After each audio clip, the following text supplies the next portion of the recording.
देखो अभी sound clear होगी। करें start.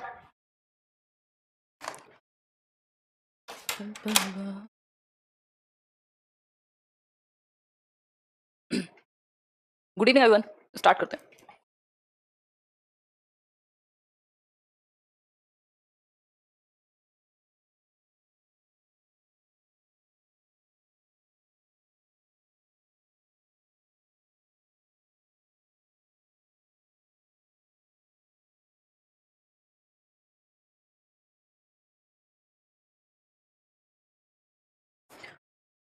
Good evening everyone, this is Himanshi and I welcome you all on career will app. Start करेंगे आज का सेशन। इंटेलिजेंस का प्रैक्टिस सेट है ये, ठीक है।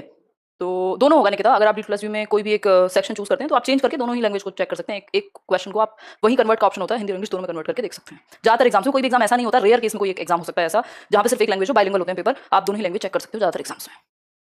हाँ, हेल्पफुल है हुमा। चलिए स्टार्ट करते हैं इंटेलिजेंस का प्रैक्टिस सेट। कुछ क्वेश्चन हम आज करेंगे, इसमें कुछ क्वेश्चन कल करेंगे। आपको पीडीएफ मिल गई होगी, नहीं मिली होगी तो मिल जाएगी। वो वाली पीडीएफ भी मिल जाएगी, नॉर्मल शीट होती है, और ये पीपीटी के फॉर्म में प्रॉपर डिस्कस करेंगे क्योंकि इसमें दिखता क्लियर है। वो वाले में फिर बड़ा करके आपको दिखाना पड़ता है तो आपको होती है दिक्कत। ठीक, चलिए फिर। जनरली हम नहीं पढ़ते हैं अपने सिलेबस में। अगर हम बात करें, कोई कह रहा है ना 3 फैक्टर की थ्योरी, उसकी बात में स्पीयरमैन के बारे में। स्पीयरमैन को ना जनक कहा जाता है फैक्टर एनालिसिस का। तो इन्होंने फैक्टर एनालिसिस इतना किया है इंटेलिजेंस को जानने के लिए कि ऑब्वियसली 2 फैक्टर तक आते आते इन्होंने और भी काम किया होगा, लेकिन हमें वो उनका काम महत्वपूर्ण नहीं लगता क्योंकि 3 फैक्टर हमसे कभी पूछा नहीं गया आज तक। स्पीयरमैन के नाम पे कहीं नहीं पूछा गया किसी भी एग्जाम में, तो उस केस में हम नहीं करते हैं जो स्पीयरमैन का 3 फैक्टर थ्योरी है। इसलिए आपको कंफ्यूजन भी नहीं क्रिएट करनी अपने आप में। चलिए फर्स्ट क्वेश्चन देखिए एक बार। फर्स्ट क्वेश्चन आपके सामने है। First question says Howard Gardner's theory of multiple intelligences emphasises, यानी हावर्ड गार्डनर का जो बहुबुद्धि का सिद्धांत है वो किस चीज पे बल देता है, बताइएगा एक बार, फिर हम आगे बढ़ेंगे। किस चीज पे एम्फसाइज करेगा? जनरल इंटेलिजेंस पे एम्फसाइज करेगा या फिर बैठ के बात करते हैं थोड़ी सी।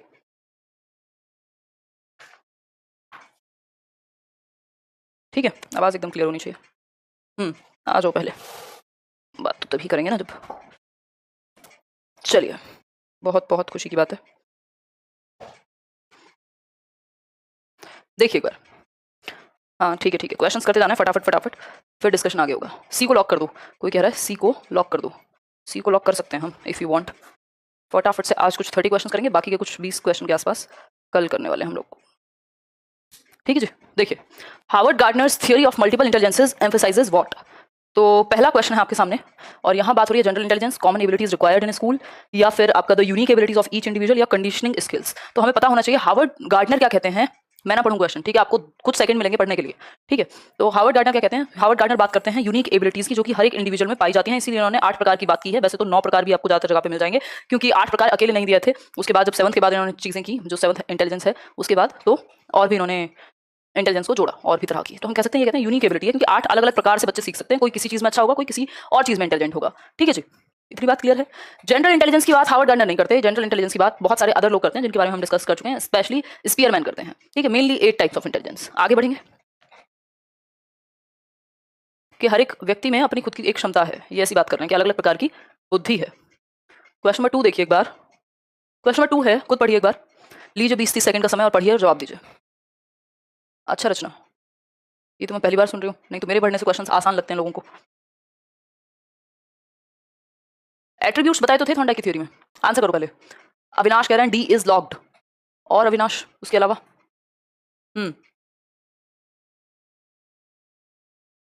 डी। देखो क्वेश्चन पढ़ते हैं। Theory of multiple intelligences implies the following except. किस चीज को छोड़ करके थियोरी ऑफ मल्टीपल इंटेलिजेंसेस काम करती है बाकी सभी पर? देखिए एक बार। पहला है discipline should be presented in a number of ways. हाँ, कह सकते हैं अलग अलग प्रकार से आप, डिसिप्लिन का मतलब है सब्जेक्ट्स अलग अलग तरीके से पढ़ाए जा सकते हैं। हाँ बिल्कुल सही बात है, एक टॉपिक को पढ़ाने का एक ही तरीका नहीं हो सकता, मल्टीपल तरीके हो सकते हैं, क्योंकि बच्चे मल्टीपल तरीकों से सीखते हैं। फिर है B option, learning could be assessed through a variety of means, यानी अलग अलग तरीके से आप आकलन भी कर सकते हो। बिल्कुल सही बात है, जब पढ़ा अलग अलग तरीके से सकते हो तो सभी के लिए आकलन करने का तरीका भी सेम नहीं होगा, है ना। सभी के लिए आकलन करने का तरीका भी सेम नहीं होगा। किसी बच्चे से आप मुंह जबानी पूछ लेंगे, यानी ओरल टेस्ट ले लेंगे, किसी को आप लिखने को कहेंगे, किसी को आप कोई मॉडल बनाने को कहेंगे। ठीक है जी, बहुत बढ़िया। अंबर क्या कह रहे हो? अंबर पूरा तो नहीं पढ़ पाई मैं। ठीक, तो बी ऑप्शन भी सही है। और हमसे क्या पूछा है? गलत पूछा है, एक्सेप्ट लिखा हुआ है ना, नो, किसके अलावा बाकी सही है। या मल्टीपल इंटेलिजेंस क्या नहीं कहती है? Emotional intelligence is not related to IQ. क्या मैंने और आपने इमोशनल इंटेलिजेंस या आईक्यू की बात की? समझ गए रचना, है ना। क्या मैंने या गार्डनर ने कहीं भी अपनी थ्योरी में जो हमने पढ़ा है मिल करके, उसमें कहीं भी आईक्यू की बात हुई थी? नहीं हुई थी। उन्होंने तो बल्कि आईक्यू को ये कहा कि आईक्यू तो जस्ट एक आपकी कुछ एबिलिटीज को जांचने का तरीका है।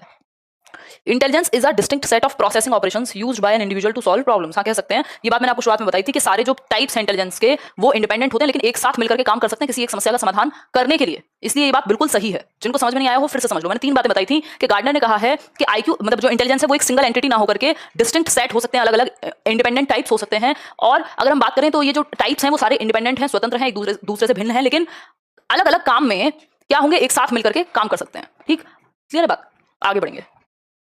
तो सी ऑप्शन यहां सही है, क्योंकि यही गलत है। हमसे पूछा ही गलत था, एक्सेप्ट पूछा है, क्वेश्चन को ध्यान से पढ़ो। इमोशनल इंटेलिजेंस और आईक्यू की बात गार्डनर अपनी थ्योरी में बिल्कुल नहीं करते, वो महत्व भी नहीं देते। तो बहुबुद्धि सिद्धांत निम्नलिखित निहितार्थ देता है सिवाय, तो सी ऑप्शन को छोड़ के बाकी सारे निहितार्थ, बाकी सारे कंक्लूजन सही हैं। ठीक, इस तरह से हमें समझना होगा चीजों को। आगे बढ़ेंगे। क्वेश्चन नंबर 3 में our teacher makes use of a variety of tasks to cater to the different learning styles of her learners. अच्छा, मुझे तो पढ़ना ही नहीं था ना, पहले आपको पढ़ने का मौका देना था। चलो खुद पढ़ो, एक बार खुद पढ़ो और फिर समझो और फिर बताओ मुझे। शालिनी नाम ले लिया आपका, बताओ एक बार।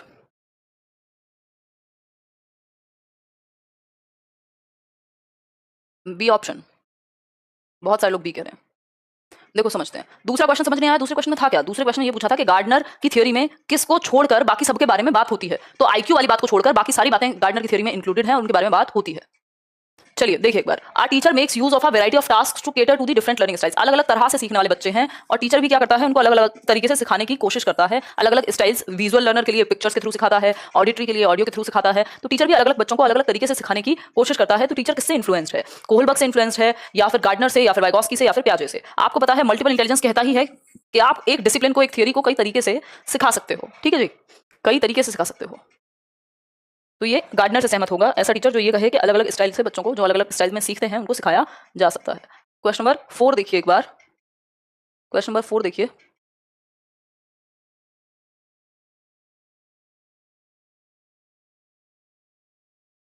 देखिए एक बार पढ़िए इसको, क्वेश्चन नंबर 4 को पढ़िए। क्वेश्चन नंबर 4 क्या कहता है ये देखिए एक बार। क्वेश्चन नंबर 4 कहता है theory of multiple intelligences can not be legitimised as it, यानी बहुबुद्धि सिद्धांत को वैध नहीं माना जा सकता, क्योंकि वैधता किस आधार पे इसकी नहीं होगी, यानी इसका क्रिटिसिज्म क्या है, यानी इसका क्रिटिसिज्म क्या है, आलोचना क्या है। तभी तो आलोचनात्मक दृष्टि से देखने पे तो लोग कहते हैं कि वैध नहीं है। ठीक है, यानी वैलिड नहीं है। तो इसका क्रिटिसिज्म, इसकी आलोचना क्या है, इन 4 ऑप्शंस में से ध्यान से पढ़िएगा। Is not possible to measure different intelligences as there are no specific test. हाँ, बात तो सुंदर लग रही है कि टेस्ट नहीं है कोई भी जिनके थ्रू इन इंटेलिजेंसेस के टाइप्स को क्या कर सकते हैं, माप सकें। ठीक, कोई टेस्ट नहीं है। कोई आईक्यू टेस्ट से तो 8 प्रकार की बुद्धि का पता लगता नहीं है। फिर है does not place equal importance on all 7 intelligences, यानी कि बराबर का महत्व नहीं दिया गया 7 इंटेलिजेंसेस को। 7 इसलिए लिखा है क्योंकि पुराने टाइम पे पेपर में पूछा हुआ है, उस टाइम पे 7 ही चलती थी बुद्धि के जो प्रकार हैं। ठीक, शुरुआत में 7 ही चलते थे। तो क्या कहेंगे इसको, ये तो गलत है, सारे इक्वल हैं और अलग अलग इंडिपेंडेंट हैं, इस पे तो आप इसको क्रिटिसाइज नहीं कर सकते। Is based only on sound empirical studies done by Abraham Maslow through out his life. Abraham Maslow ने जो स्टडीज की, एम्पेरिकल स्टडीज, उस पे ही बेस्ड है, साउंड तो नहीं, बहुत ज्यादा तो एम्पेरिकल स्टडीज पे ही बेस्ड नहीं है, अनुभवात्मक साक्ष्यों पर, लेकिन वो अब्राहम मैस्लो की बात कहां से आई, तो गलत हो गया। इसके अलावा अगर हम डी ऑप्शन पे चलें, is not compatible with general intelligence G which is most important. G factor की बात तो इन्होंने कहीं से कहीं तक की ही नहीं है, तो सिर्फ एक ही ऑप्शन बेटर है, जो कि है ए ऑप्शन। कौन कह रहा है डी इज राइट? अरे जनरल इंटेलिजेंस की बात ही नहीं हुई तो क्रिटिसिज्म कैसे कहोगे? क्रिटिसाइज तो आप किसी थ्योरी को उसी बेस पे कहोगे ना जो उस थ्योरी में कहा गया हो। अगर गार्डनर ने अपनी थ्योरी में जनरल इंटेलिजेंस की बात ही नहीं की तो आप उनको क्रिटिसाइज कैसे कर सकते हो इस बात पे, है ना? जो उनकी थ्योरी में है उसी के बेसिस पे तो क्रिटिसाइज करोगे। आज जो मैंने बोल दिया, मेरी बात में जो पॉइंट होगा उसी पे तो क्रिटिसाइज करोगे, अपनी मर्जी से कुछ भी कहोगे कि फलाने ने कहा था तो आपको क्रिटिसाइज कर देते हैं, वो तो पॉसिबल नहीं है ना। तो सिर्फ एक ही ऑप्शन है कि इनको मेजर नहीं किया जा सकता स्पेसिफिक टेस्ट के द्वारा। यहाँ पे साउंड एम्पेरिकल एविडेंस बहुत ज्यादा अवेलेबल नहीं है, उन्होंने कहा अवेलेबल है। और दूसरा अब्राहम मैस्लो की बात कर दी, यहाँ बात हो रही है किसकी, गार्डनर की। तो सिंपल है, आंसर नहीं होगा। कैसे कंफ्यूज हो जाते हो ऐसे प्यारे प्यारे क्वेश्चंस में भाई। क्वेश्चन नंबर 4 देखो, 5 देखो। क्लासिफिकेशन ऑफ स्टूडेंट्स, खुद पढ़ो, 1 मिनट, कुछ सेकंड ले लो, फिर हम कंटिन्यू करेंगे।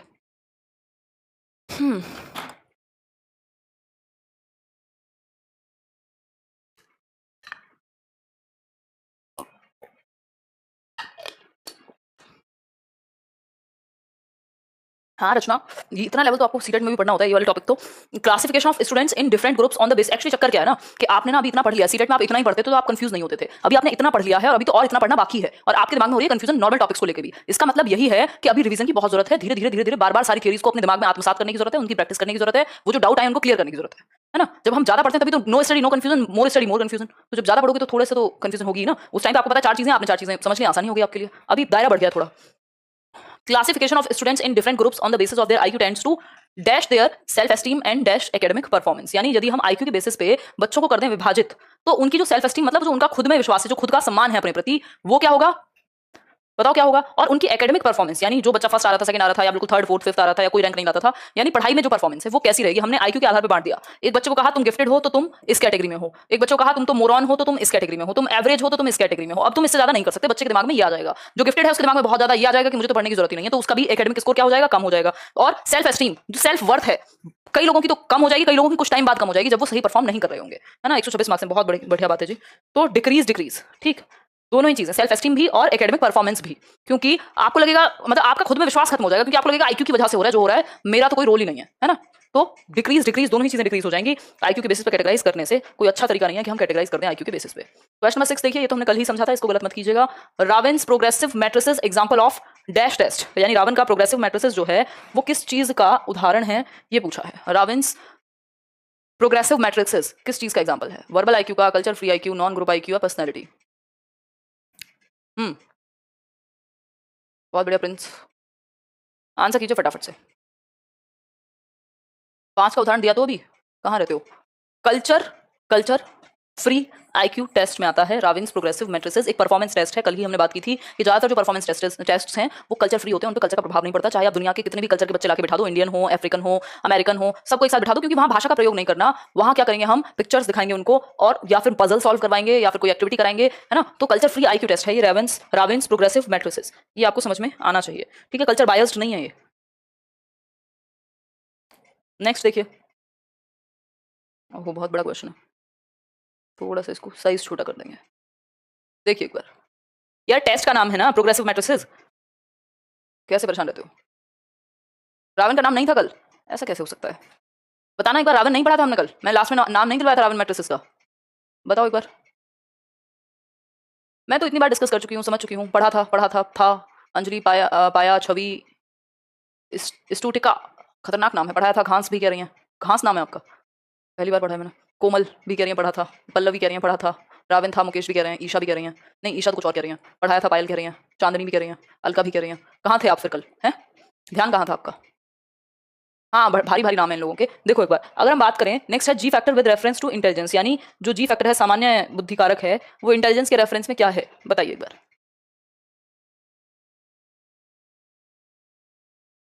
आंसर कीजिए। Raven 1938, very good very good. Stutika, okay okay okay, मैं इंग्लिश में पढ़ने की कोशिश कर रही थी। बड़े मिक्स्ड आंसर आ रहे हैं यार, इसको लेकर तो बड़े डरे हुए हो आप लोग, हैं।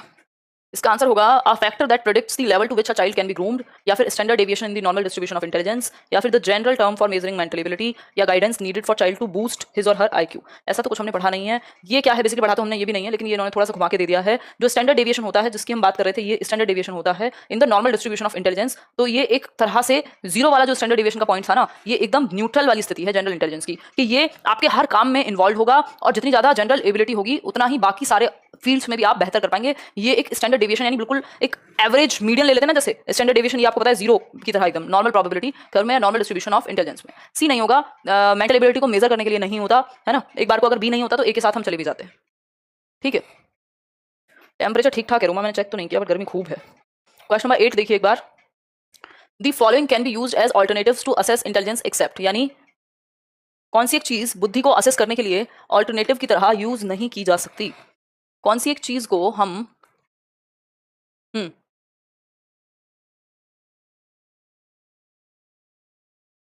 बताइए बताइए।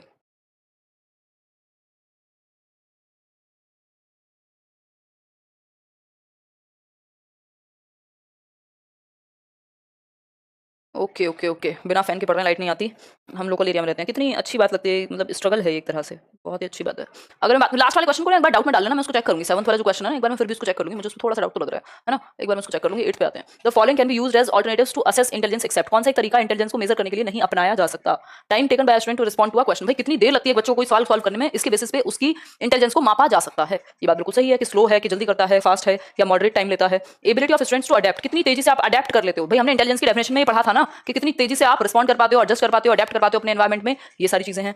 Ability of students to attract teacher's attention, ये दुनिया के किसी कोने में नहीं है कि एक बच्चा जो अटेंशन गेन कर लेता है रो के, पीट के, नाच के, या टेढ़े मेढ़े काम करके उसको इंटेलिजेंट कहेंगे, बिल्कुल नहीं। ये कोई भी तरीका नहीं है इंटेलिजेंस को मापने का, कि क्या कर लिया जाए, वो बच्चा इंटेलिजेंट है जो टीचर की अटेंशन गेन करे, ये बात बिल्कुल गलत है ना।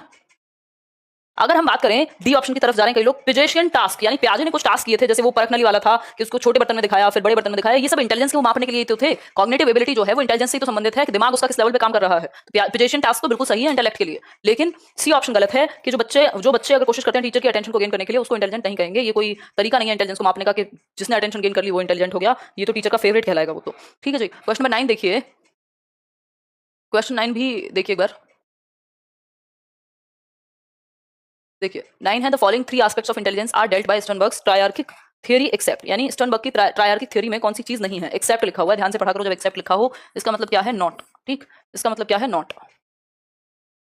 सोशल, एक्सपीरियंशियल, कॉन्टेक्चुअल या कॉम्पोनेंशियल, चूज कर लीजिए क्या होगा। आपको पीसीए से याद कराया था, प्रैक्टिकल, क्रिएटिव और एनालिटिकल। प्रैक्टिकल का दूसरा नाम कॉन्टेक्चुअल होता है जो आपको यहाँ मिल गया, ठीक। क्रिएटिव का दूसरा नाम एक्सपीरियंशियल होता है जो यहाँ लिखा हुआ है। कॉम्पोनेंशियल का दूसरा नाम एनालिटिकल होता है। तीनों है, लेकिन सोशल जैसा यहाँ पे कोई भी पॉइंट नहीं था स्टर्नबर्ग की ट्रायर्किक थ्योरी में। ठीक है जी, पीसीए से याद रख लो चाहे कैप से याद रख लो, वो आपकी इच्छा है। ठीक, आगे बढ़ेंगे। क्वेश्चन नंबर 10 देखिए एक बार, क्वेश्चन नंबर 10 देखिए, Harvard Gardner's theory of multiple intelligences emphasises, यानी हार्वर्ड गार्डनर का जो बुद्धि का सिद्धांत है वो किस पर बल देता है। ये देखिए एक बार, Howard Gardner's theory of multiple intelligences emphasises on what, common abilities required in school, the unique abilities of each individual, conditioning skills in students या जनरल इंटेलिजेंस। बताइए एक बार, हार्वर्ड गार्डनर किस बात पे फोकस करते हैं। देखिए, अगर मैं बात करूं common abilities required in school, इसकी तो बात नहीं की या एम्फसाइज नहीं किया इस चीज पे। The unique abilities of each individual, हाँ इस पे एम्फसाइज किया है कि हर व्यक्ति में कोई ना कोई प्रकार की एक विशेष बुद्धि है, चाहे वो बॉडी से बॉडी काइनेस्थेटिक हो, चाहे लैंग्वेज मैथमेटिकल हो, चाहे वो साइंटिफिक हो, चाहे वो नेचुरल हो, है ना। कंडीशनिंग स्किल्स और जनरल इंटेलिजेंस की बात वो नहीं करते। मुझे लग रहा है ये क्वेश्चन हमने रिपीट कर दिया है। क्वेश्चन नंबर 11 देखिए, which of the following statement support role of environment in the development of a child. बहुत अच्छा क्वेश्चन है, इसमें बहुत लोग कंफ्यूज होने वाले हैं, ध्यान से पढ़ना इसको।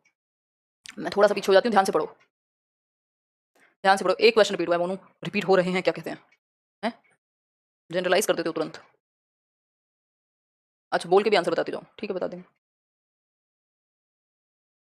11th देखिए, which of the following statement support role of environment, यानी परिवेश की भूमिका को कौन सा एक स्टेटमेंट सपोर्ट करता है कि एनवायरमेंट का क्या है रोल होता है किसमें, इंटेलिजेंस में। इस बात पे फोकस है। तो physically fit children are often found to be morally good, ऐसा तो कुछ नहीं है कि जो फिजिकली हट्टा कट्टा है वो झूठ कभी नहीं बोलेगा, वो मॉरली अच्छा होगा, या फिर उसमें सारे गुण ही गुण होंगे। फिजिकल या फिजिक से कोई ऐसा रिश्ता नहीं है किस चीज का, आपके मॉरली गुड होने का, आपकी नैतिकता का कोई रिश्ता नहीं है फिजिकली फिट होने से। Some students quickly process information while others in the same class do not, कुछ बच्चे जल्दी से प्रोसेस कर लेते हैं इन्फॉर्मेशन को, कुछ को टाइम लगता है। तो इसका एनवायरमेंट से कोई संबंध नहीं है, इसका हेरिडिटी से भी संबंध हो सकता है। एनवायरमेंट की बात तो इसमें की ही नहीं है कि एनवायरमेंट के कारण जल्दी प्रोसेस कर लेते हैं या नहीं करते हैं, ऐसा कुछ नहीं लिखा। अच्छा दयाल ध्यान रखिए, फीवर था तो मेरी भी तबियत आजकल डाउन हो रही है, थोड़ी सी वीकनेस है।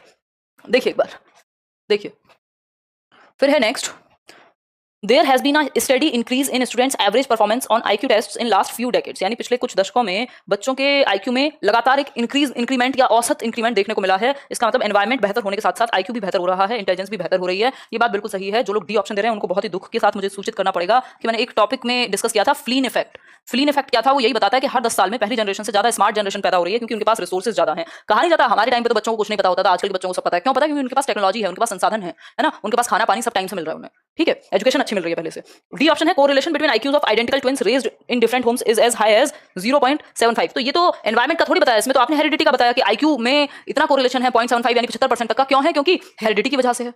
तनु ध्यान रखिए, क्यों? क्योंकि हेरिडिटी बेटर है उनकी या रिलेटेड है, तो ये तो एनवायरमेंट का रोल है ही नहीं। देखो क्वेश्चन अगर ठीक से नहीं पढ़ा ना तो आंसर गलत होगा ही होगा। सी ऑप्शन इसका सही आंसर है कि पिछले कुछ दशकों में औसत जो आईक्यू है वो बढ़ रहा है। क्वेश्चन नंबर 12 देखिए, क्वेश्चन नंबर 12 है, intelligence theory incorporates the mental processes involved in intelligence, that is meta components and the varied forms that intelligence can take, creative intelligence। meta components भी हमने डिस्कस किए हुए हैं इस थियरी में, और क्रिएटिव इंटेलिजेंस भी आती है ना। और कौन सी ये थियरी है ये बता दीजिए, स्पीयरमैन है, थर्स्टन है, या फिर स्टर्नबर्ग है, या फिर सेवेंथ थियरी ऑफ इंटेलिजेंस, बताइए। मम्मी पूछ रहे हैं मैम को क्यों दुख हो रहा है। नहीं, दुख इसलिए हो रहा है कि आप गलत जवाब दे रहे हो, बाकी तो कोई दुख नहीं है। थोड़ी सी वीकनेस है, एक्सरसाइज करने की जरूरत है यार। पता नहीं, या तो ज्यादा वजन बढ़ गया, पैर वजन नहीं उठा पा रहे हैं मेरे शरीर का।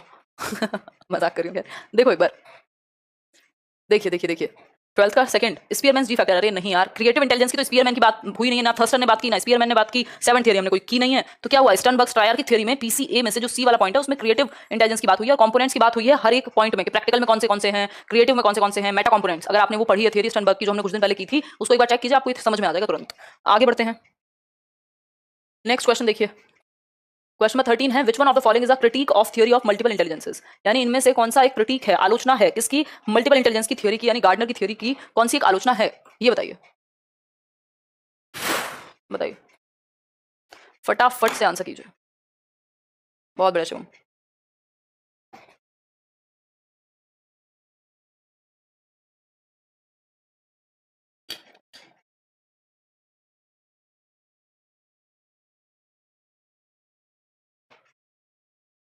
ए, it can not be supported by empirical evidence at all. ये तो मैंने आपको बताया था कि एट ऑल नहीं लिख सकते, एम्पेरिकल एविडेंस कम है, अनुभवजन्य साक्ष्य कम है, लेकिन है, ये बात मैंने आपको बताई थी। ठीक, multiple intelligences are only the talents present in intelligence as a whole. ये बात सही है कि इसको सिर्फ मियर टैलेंट्स कह दिया गया। ये बात इसलिए गलत है, इसको क्रिटिसिज्म इसलिए नहीं कह सकते क्योंकि उन्होंने कहा कि कोई एविडेंस ही नहीं है, ऐसा नहीं है, कम एविडेंस है बट है। Multiple intelligence provides students to discover their propensities, जिस चीज में वो अच्छे हैं, जिस तरफ उनका रुझान है, उस तरफ उनके रुझान को पहचानता है मल्टीपल इंटेलिजेंस। बिल्कुल सही बात है, अगर किसी में म्यूजिकल इंटेलिजेंस है तो वो उसकी तरफ जाएगा, आप बता पाएंगे कि इस बच्चे में ये म्यूजिकली बना है, आप अपने मम्मी पापा को कह पाएंगे कि इसको थोड़ी ट्रेनिंग कराइए उस तरफ, तो रुझान का तो पता लगेगा। ये बात तो सही है, फिर ये क्रिटिसिज्म तो हुआ नहीं, ये तो एक पॉजिटिविटी हुई, ये तो एक स्ट्रेंथ हुई इस थियरी की, इसको क्रिटिसिज्म थोड़ी कहेंगे। फिर है आपका it over emphasises practical intelligence, यानी ये अत्यधिक बल देती है प्रैक्टिकल इंटेलिजेंस पे। ऐसी तो हमने कहीं बात ही नहीं पढ़ी कि प्रैक्टिकल इंटेलिजेंस पे ज्यादा बल दे दिया हो किसने, गार्डनर ने। तो सिर्फ इसका एक ही क्रिटिसिज्म हो सकता है, वो है बी ऑप्शन। देखो क्रिटिसिज्म पूछा है, गलत क्या है इनकी थियरी के बारे में ये नहीं पूछा है, ध्यान से समझा करो। अगर गलत पूछा होता तो वो एक डिफरेंट बात थी, फिर तो बाकी के तीनों ही गलत है, क्योंकि ये तो बात ही नहीं कर रहे। बात हो रही है इनकी आलोचना क्या है, लोगों ने इनकी आलोचना किस बेसिस पे की। तो मैंने आपको बताया था कि एक तो इसमें एम्पेरिकल एविडेंस कम है, लेकिन ऐसा नहीं है कि हो ही ना, इन्होंने कह दिया है ही नहीं, तो ये तो वैसे गलत हो गया। तो एम्पेरिकल एविडेंस कम है, दूसरा मियर टैलेंट कह दिया, तीसरा इसको टेस्ट पे हम मेजर नहीं कर सकते। यही इसके तीन मेनली क्रिटिसिज्म है, बाकी सब तो नॉर्मल है, बाकी सब कोई क्रिटिसिज्म थोड़ी है। तो आंसर क्या हुआ, बी ऑप्शन, कि ये मियर टैलेंट्स हो सकते हैं, कि लोगों में टैलेंट भी तो हो सकते हैं जिनको आपने नाम दे दिया बुद्धि के प्रकार का। समझ पा रहे हो बात को? बिल्कुल शिवांगी, आगे बढ़े, नेक्स्ट क्वेश्चन देखते हैं एक बार। नेक्स्ट क्वेश्चन है 14th question, the shaded area represent students in a normal distribution who fall. भाई जो छायांकित क्षेत्र है वो क्या प्रदर्शित करता है नॉर्मल डिस्ट्रीब्यूशन कर्व में बच्चों के। देखिए, the shaded area represent students in a normal distribution who fall. Shaded area दिख पा रहा है, अगर ना दिख पा रहा हो तो मैं दिखा देती हूँ, ये है शेडेड एरिया। ये पीडीएफ वैसे आपको मिल गई होगी, एक बार कल फिर से रिवाइज करना ये क्वेश्चन जो मैं भी डिस्कस कर रही हूँ, क्योंकि इनमें आप अटक रहे हैं आज, है ना। और इससे ज्यादा मुश्किल क्वेश्चन इंटेलिजेंस पे बनते नहीं है, ये अच्छे क्वेश्चन हैं, इसी तरह क्वेश्चन आए भी हुए हैं और आते रहे हैं, है ना। ये मान लो शेडेड एरिया है, ये क्या है, शेडेड एरिया है, और इस शेडेड एरिया को आप नॉर्मल डिस्ट्रीब्यूशन कर्व याद आया होगा आपको, उसमें सिग्मा 1 था, सिग्मा 2 था और सिग्मा 3 था। ये देखो, ये इसमें आपका, इसको कोई आपको जबरदस्ती नहीं पढ़ा सकता, इसमें आपकी कॉमन सेंस लगेगी। आपको याद होगा 3 रिंग मॉडल मैंने बताया था रेंजोली का, ठीक है। और रेंजोली में क्या था रोशन, 3 चीजें थी, ACC था, यानी हाई एबिलिटी, एबिलिटी को हम एक तरह से इंटेलिजेंस कह सकते हैं, हाई इंटेलिजेंस, एबिलिटी को इंटेलिजेंस कहा जा सकता है, हो सकता है ये मिस टाइप भी हो गया हो, हाई एबिलिटी लिखा होगा यहाँ। फिर हाई क्रिएटिविटी, यानी बच्चे में क्रिएटिविटी भी है, और कॉम्पिटेंस जिसको मोटिवेशन से जोड़ सकते हैं, यानी तीनों चीजें हाई है। अब एक बात बताओ, जिस बच्चे में, रेंजोली को भी भूल जाओ, नॉर्मली देखो इसको, आपको नॉर्मली देखना है, बिल्कुल आपने कभी कुछ नहीं पढ़ा और आपको इसमें से आंसर निकालना है, ऐसे सोचो, ठीक। अब देखते हैं एक बार इसमें कि मोटिवेशन ज्यादा है बच्चे में, हाई क्रिएटिविटी, हाई इंटेलिजेंस, और बीच में वो तीनों ही चीजें हाई है, यानी तीनों चीजें कॉमन है, सबसे ज्यादा है। तो मान लेते ये सिग्मा 1 है, एक चीज है, ये सिग्मा 2 है, ये सिग्मा 3 है। अब जिसमें ये तीनों चीजें, वो 3 के पार नहीं चला गया क्या? तो वो बिटवीन 1 और 2 तो वो होता है ना सिर्फ जब 2 चीजें कॉमन होती, इसमें तो तीनों चीजें कॉमन है, 0 तो हो ही नहीं सकता। 2Q से 3Q क्यों होगा, 2 से 3 थोड़ी है, तीनों के पार है। तो आफ्टर 3 सिग्मा इसका सही जवाब होगा, क्योंकि तीनों में जो कॉमन है, एबिलिटी भी हाई है, क्रिएटिविटी भी हाई है, इंटेलिजेंस भी हाई है, यानी 3 सिग्मा के बाद आएगा, मतलब बच्चा गिफ्टेड है, मतलब बच्चा क्या है, गिफ्टेड है। आफ्टर 3 सिग्मा आएगा। और रेंजोली ने यही कहा था कि जिसमें ये तीनों गुण होंगे वो क्या कहलाएगा, गिफ्टेड कहलाएगा, क्योंकि वो आफ्टर 3 सिग्मा आएगा। आफ्टर 3 सिग्मा आपको याद होगा आईक्यू था 140, जो बेल कर्व पढ़ा था हमने उसमें आईक्यू था कितना, 140 प्लस सिग्मा 3 पे। एक बार बेल कर्व फिर से देखना, ठीक है। आंसर क्या होगा, डी ऑप्शन होगा। आगे बढ़ेंगे नेक्स्ट क्वेश्चन की तरफ। नेक्स्ट क्वेश्चन क्या है, देखिए एक बार, क्वेश्चन नंबर 15 है, इंटेलिजेंस इज, यानी बुद्धि है, क्या है भाई बुद्धि, देखिए एक बार, सेट ऑफ कैपेबिलिटीज है, a singular and generic concept है, या फिर the ability to imitate others, यानी दूसरों की नकल करना बुद्धि है, या फिर अगर मैं बात करूं the ability to specific ability, यानी बुद्धि है क्या, ये पूछा है। देखिए एक बार बुद्धि क्या है, ये पूछा है, फटाफट से बताइए बुद्धि क्या है, बुद्धि क्या है ये बताइए, जल्दी से बता दीजिए बुद्धि है क्या।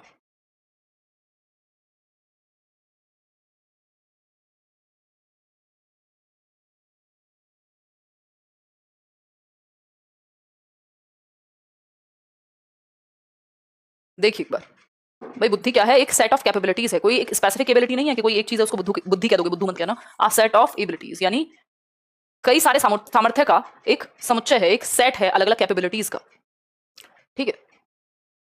कुछ लोग स्पेसिफिक एबिलिटी भी कहते हैं, बट जो सही बात होगी वो होगी set of capabilities, set of capabilities.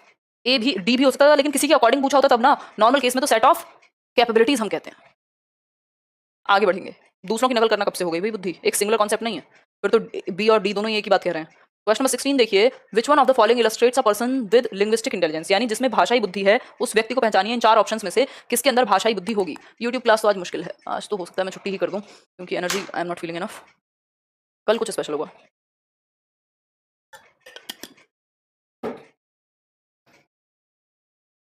चेतना कह रही है थोड़ा हंस भी लीजिए। अच्छा जी, हंस भी लेंगे। और बताओ, देखो एक बार, अगर हम बात करें, हाँ पीवाईक्यू इसमें इंक्लूडेड है जी। अगर हम बात करें sensitivity to the meaning and order of words and the varied uses of language, बिल्कुल सही बात है। संवेदनशीलता किसके प्रति? भाषा के मीनिंग यानी उसका अर्थ और कौन से ऑर्डर में वर्ड्स को लगाना है, आगे पीछे जहां जो शब्द यूज होना है वहीं वो शब्द यूज किया जाए। ऐसे व्यक्ति को हम क्या कहेंगे? बुद्धिमान कहेंगे। वो भी कैसे वाला? वो कहेंगे हम बुद्धिमान भी हम कैसे वाला कहेंगे? Linguistic intelligence. गार्डनर की थ्योरी में हमने पढ़ा था ना, जिनकी लैंग्वेज पे पकड़ होती है, जिनकी लैंग्वेज पे पकड़ होती है उनको लिंग्विस्टिक इंटेलिजेंस यानी भाषाई बुद्धि उनके अंदर भाषिक बुद्धि होती है। जैसे बहुत सारे स्पीकर्स हो सकते हैं। The ability to handle long chains of reasoning, reasoning के लिए तो फिर वो मैथमेटिकल जो बुद्धि थी, लॉजिको मैथमेटिको, वो आएगी। सेंसिटिविटी टू पिच और मेलोडी एंड टोन, ये तो म्यूजिकल इंटेलिजेंस में होगा ना, टोन पे आपकी पकड़ हो, मेलोडी आपको सुर समझ में आ रहे हो, ठीक। The ability to notice and make distinctions among others, मतलब डिस्टिंक्शंस अमॉन्ग अदर्स, ध्यान देने और दूसरे से अंतर करवाने की क्षमता, तो ये तो लॉजिकल एबिलिटी हो गई। अगेन वर्बल लिंग्विस्टिक तो आपकी बी ही है, जहां पे आप शब्दों का मीनिंग, उनका मतलब, सही शब्दों को सही जगह पे यूज करना जान पाए, तो बी ऑप्शन इसमें सही था 16th क्वेश्चन में। 17th देखिए, इंटेलिजेंस इंक्लूड्स यानी बुद्धि में क्या शामिल होता है, बुद्धि अपने अंदर क्या समाहित करती है, ये पूछा है। तो पहला ऑप्शन है the capacity of an individual to produce novel और ओरिजिनल आंसर्स टू प्रॉब्लम्स, या फिर the ability to produce a single response to a specific question, a set of capabilities that allows an individual to learn, या फिर a permanent change in behaviour as a result of experience. बुद्धि, अब इसमें बहुत गलतियां करेंगे लोग, इतनी कॉमन क्वेश्चन है, इतना कॉमन है, इतना आसान क्वेश्चन है। अगर मैं कहूं तो इंटेलिजेंस इंक्लूड्स यानी बुद्धि क्या इंक्लूड करती है अपने अंदर? तो the capacity of an individual to produce noble और ओरिजिनल आंसर्स टू प्रॉब्लम्स। देखो नोबल और ओरिजिनल आंसर्स की बात आती है क्रिएटिविटी में, जब रचनात्मकता यानी कुछ नया करना, कुछ नए आइडियाज, कुछ ओरिजिनल आइडियाज का आना, क्रिएटिविटी कहलाती है, बुद्धि नहीं कहते इसको। The ability to produce a single response to a specific question, एक क्वेश्चन का एक ही जवाब दे पाए तो इसको तो कन्वर्जेंट थिंकिंग कहेंगे, ठीक। फिर है a set of capabilities that allows an individual to learn, हाँ इसको हम कह सकते हैं कि एबिलिटी टू लर्न हमारी भाषा में, हमारी डेफिनेशन में भी थी इंटेलिजेंस की, कि your ability to learn and reason and ये सारी चीजें। शबनम बिल्कुल स्माइल कर रहे हैं भाई। डी ऑप्शन है permanent change in behaviour as a result of experience, यानी एक परमानेंट चेंज इन बिहेवियर, यानी पूरा परमानेंट चेंज को, परमानेंट तो बेसिकली होता ही नहीं है, इसको भी कहते हैं रिलेटिवली परमानेंट चेंज। ये लर्निंग की डेफिनेशन होती है, ना कि इंटेलिजेंस की, ठीक है। तो मैंने आपको बता दिया, बाकी ऑप्शन क्यों नहीं होंगे, सिर्फ ए ही ऑप्शन सही है, सी ही एक ही ऑप्शन सही है कि व्यक्ति के अंदर सेट ऑफ कैपेबिलिटी, क्षमता किस चीज की? सीखने की क्षमता, आप कितनी जल्दी कोई चीज सीख सकते हैं, ये बुद्धि को दर्शाता है, ठीक है जी। मुक्ता 1 2 3 4 दिख रहे हैं भाई, सी ऑप्शन इसका सही है एकमात्र, बाकी सब अलग अलग चीजों के बारे में बात कर रहे हैं, कोई क्रिएटिविटी के बारे में, कोई किसी और चीज के बारे में। विच one of the following statements best describes intelligence, यानी इन निम्नलिखित में से कौन सा कथन बुद्धि की सर्वोत्तम व्याख्या करता है, यानी सबसे अच्छी व्याख्या बुद्धि की कौन सा एक कथन करता है, ये बताना है। तो पहला ऑप्शन है इंटेलिजेंस इज एन अनडायमेंशनल, अनडायमेंशनल नहीं होगा, ये हमारे टाइपिस्ट जी से गलती हो गई होगी, यूनिडायमेंशनल होगा। ये क्या होगा? यूनिडायमेंशनल होगा। यूनिडायमेंशनल का मतलब है सिंगल वे में चलता हो जो। Intelligence is influenced only by heredity, only कहना गलत होगा, ज्यादातर अफेक्ट हेरिडिटी से होती है लेकिन सिर्फ हेरिडिटी से नहीं होती। Intelligence is influenced by environment only, again गलत हो गया, क्योंकि ना तो सिर्फ एनवायरमेंट से, ना ही सिर्फ आपकी हेरिडिटी से, लेकिन हेरिडिटी से ज्यादा प्रभावित होती है बजाय कि एनवायरमेंट के। फिर है intelligence is a multi dimensional concept, ये बात बिल्कुल सही है। मल्टीपल डायमेंशंस हैं किसकी? इंटेलिजेंस की। मल्टीपल टाइप्स हैं इंटेलिजेंस के, इंटेलिजेंस कोई एक तरीका नहीं है। यूनिडायमेंशनल का मतलब था बिल्कुल सिंगल ही डायमेंशन है, सिर्फ एक ही क्षेत्र को बुद्धि कहते हैं, जो एक क्षेत्र में इंटेलिजेंट है वो सब जगह इंटेलिजेंट होगा, ये कहना गलत होगा, तो इसलिए डी ऑप्शन सही है, बाकी सारे गलत हो जाएंगे। आगे बढ़ेंगे क्वेश्चन नंबर 19 पर।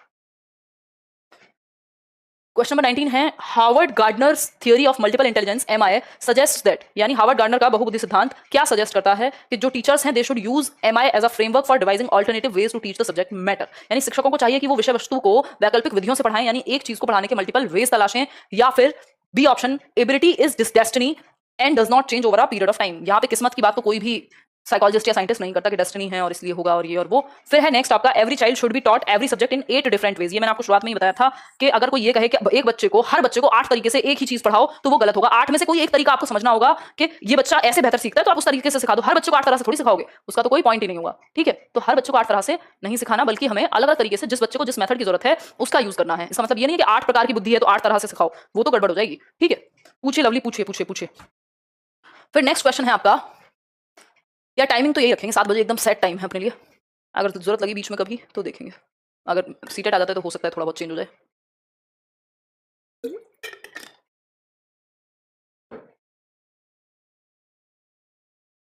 दोपहर में नींद आ रही है, मुक्ता कहते हैं, मुक्ता कह रही है दोपहर में नींद आती है। हाँ सही कह रहे हो। फिर है intelligence is solely determined by IQ test, ऐसा तो गार्डनर बिल्कुल नहीं कह रहे। ठीक, तो गार्डनर क्या कह रहे हैं कि टीचर्स को मल्टीपल वेज यानी एमआई को यूज करना चाहिए एक फ्रेमवर्क बनाने के लिए कि अलग अलग तरीकों से, ऑल्टरनेटिव वेज, 8 तरीके नहीं, अलग अलग, चाहे तरीके 800 क्यों ना हो, आपको तरीके अपनाने हैं अलग अलग पढ़ाने के। 8 तरीके नहीं कि 8 प्रकार की बुद्धि है तो सिर्फ 8 ही तरीके होंगे, कितने भी हो सकते हैं। तो ऑल्टरनेटिव वे आप अपना सकते हैं सिखाने के बच्चे को, क्योंकि सीखने का कोई एक ही तरीका नहीं है, सिखाने का कोई एक ही तरीका नहीं है, टीचिंग लर्निंग का कोई एक ही तरीका नहीं होता। ऐसा मैंने शुरुआत में बात की थी। गार्डनर कहते हैं कि टीचिंग एंड लर्निंग का कोई एक सिंगल तरीका नहीं है, मल्टीपल वेज हो सकते हैं। तो आप बच्चे को सिखाने के लिए एमआई को यूज करो, मल्टीपल इंटेलिजेंस को यूज करो एक फ्रेमवर्क की तरह, एक रूपरेखा की तरह, जो कहता है कि अलग अलग प्रकार की बुद्धि होती है, इसलिए अलग अलग तरीके अपनाओ। 8 तरीके नहीं, मल्टीपल वेज अपनाओ। ठीक, फ्रेम्स ऑफ माइंड अपनाओ। बिल्कुल आगे बढ़ेंगे। यदि क्वेश्चन ध्यान से पढ़ा ना, अगर क्वेश्चन पढ़ के समझ आ गए तो फिर आपको दिक्कत आ ही नहीं सकती। क्वेश्चन नंबर 20 देखिए एक बार। क्वेश्चन नंबर 20 कह रहा है match the following in the light of Harvard Gardner's theory of multiple intelligence. यानी एक तरफ तो टाइप दिए हुए हैं मल्टीपल इंटेलिजेंस की जो थ्योरी है उसके, और एक तरफ दिए हुए हैं उनके एंड स्टेट, यानी कि किस टाइप से कौन व्यक्ति बनेगा, कौन किस टाइप में अच्छा होगा तो क्या बनेगा। पहला है म्यूजिकल इंटेलिजेंस। तो म्यूजिकल इंटेलिजेंस जिसमें होगा वो क्या बनेगा, खुद लगाओ, खुद मैच करो फटाफट से। यार हल्का बहुत टाइम लगा दिया यार मैंने ना, 1-1.5 साल क्या कई सालों से, ना खाने पे ध्यान दिया, ना एक्सरसाइज पे ध्यान दिया, स्ट्रेस भी खूब लिया, तो इस चक्कर में वीकनेस आ गई। और इवन अभी भी खाने पीने का रूटीन जो है वो बहुत अच्छा नहीं है, और एक्सरसाइज तो बिल्कुल ही जीरो है। तो जब तक ये ठीक नहीं होगा ना, इसको लगेंगे कम से कम भी मिनिमम भी 3 महीने, और नहीं तो 6 महीने। जिस दिन से मैं एक्सरसाइज का रूटीन शुरू कर दूंगी, खाना ठीक कर दूंगी, उसके कम से कम 3 से 6 महीने में सब ठीक हो जाएगा। फिर मैं आपको हट्टी कट्टी नजर आऊंगी, देखो एक बार। और ये शायद मैं आज से ही स्टार्ट करने वाली थी, जिम अगर ओपन हो गए हूं तो। टाइप ऑफ इंटेलिजेंस और and state. Musical intelligence violinist में पाई जाएगी, जो वायलिन बजाने वाला बंदा होगा उसमें म्यूजिकल इंटेलिजेंस पाई जाएगी, बिल्कुल सही बात है। लिंग्विस्टिक इंटेलिजेंस यानी भाषा, भाषा किसकी अच्छी होगी, पोइट की। भाई जो पोइट है वो तो कवि है, तो उसको तो भाषा के लिए लिखना ही पड़ेगा ना, उसकी आवाज अच्छी हो ना हो, लिखना तो आना चाहिए, यानी भाषा तो आनी चाहिए यूज करने, लिखना पढ़ना बोलना सोचना भाषा को।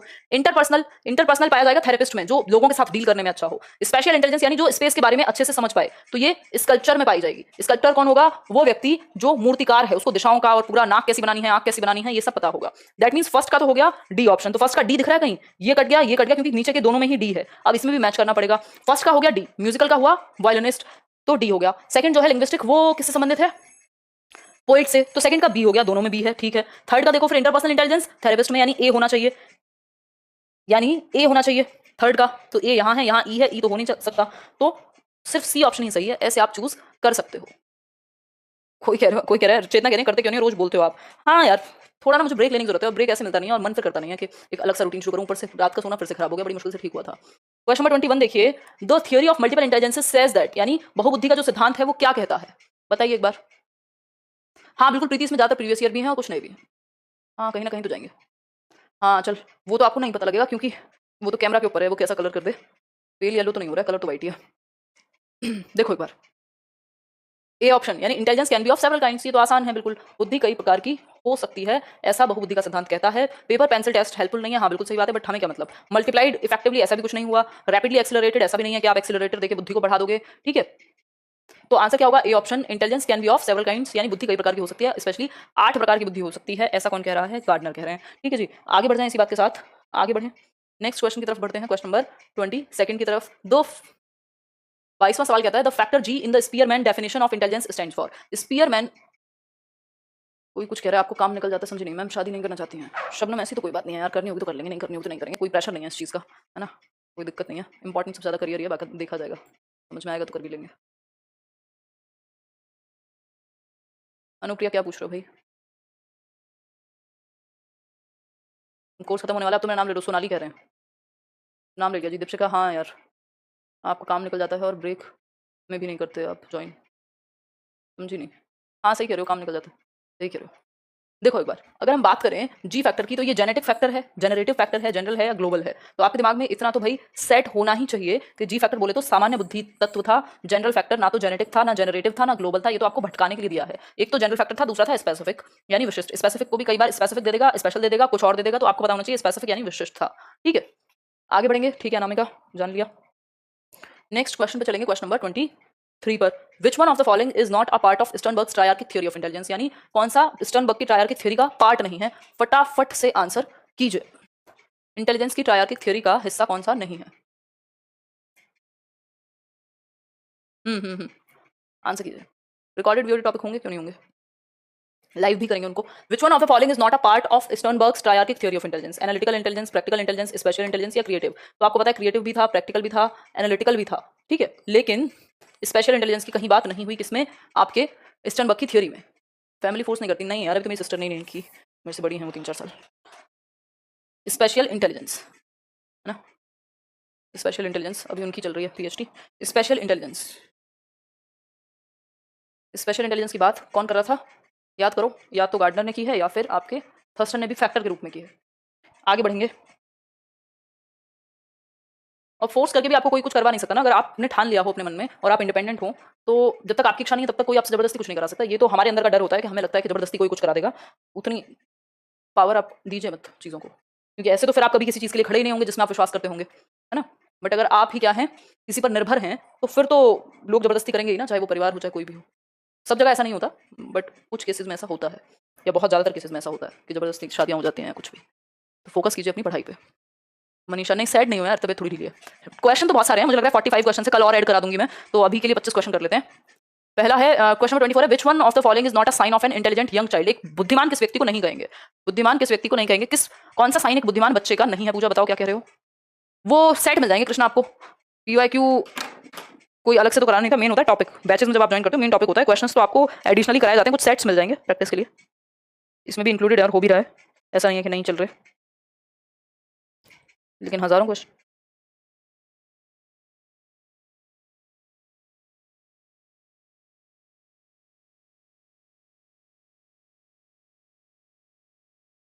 चले आगे। जूम मीटिंग में ऐड नहीं हो पा रही हूँ, हो जाओगे, कोई दिक्कत वाली बात नहीं है, परेशान मत हो। देखिए एक बार, देखिए।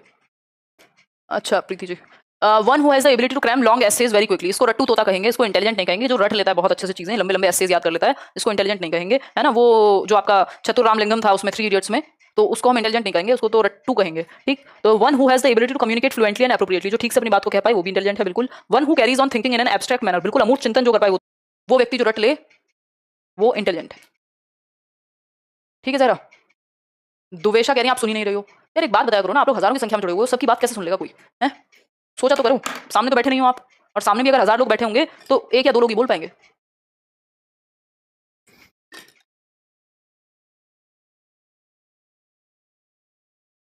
ठीक है जी, तो एक लास्ट क्वेश्चन कर लेते हैं, फिर छुट्टी करते हैं आपकी। क्वेश्चन नंबर 25 देखिए, the concept of intelligence quotient और IQ was developed by. IQ का कॉन्सेप्ट किसने डेवलप किया था, ये पूछा है।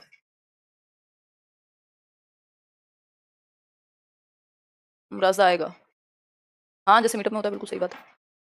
बाय मिनहज, क्या पूछ रहे हो गुंजन? किसने दिया है ये आईक्यू का जो कॉन्सेप्ट है, वो किसके द्वारा डेवलप किया गया था, ये पूछा है। किसने दी धारणा? तो टर्मन ने नहीं, स्टर्न ने दिया है। टर्मन ने तो रिवीजन किया था, फॉर्मूला अगर पूछता, रिवीजन के बारे में पूछता, फॉर्मूला पूछता, तब आप टर्मन कहते। बात जो है आईक्यू की सबसे पहले बात वो स्टर्न ने की है, विलियम स्टर्न ने 1912 में, जिसको रिवाइज किया था बाद में टर्मन ने फॉर्मूला को 1916 में 100 लगा करके। तो आंसर बी होगा, ठीक। आज के लिए इतना ही रखें, 25 क्वेश्चन कर लिया, वैसे तो करने तो 30 थे आज। और क्वेश्चन इस पीडीएफ में आपके 40 प्लस क्वेश्चंस हैं, इनको ये पीडीएफ आपको मिल गई होगी, नहीं मिली होगी तो मिल जाएगी। आप प्रैक्टिस कीजिएगा और कल डाउट लेकर के आइएगा, मैं एक बार बाकी के क्वेश्चंस कल डिस्कस करूंगी आपके साथ, ठीक है जी। चलो फिर टेक केयर, कल मिलते हैं, ठीक। ओके, नहीं ये पहले कोर्स जितना है उतना कर लो, फिर बुक के बारे में सोचना। कोई कह रहा है कोई याद कर रहा है आपको, पता नहीं। ओके बाय, कल मिलेंगे यार, थोड़ी सी तबीयत डाउन थी क्या।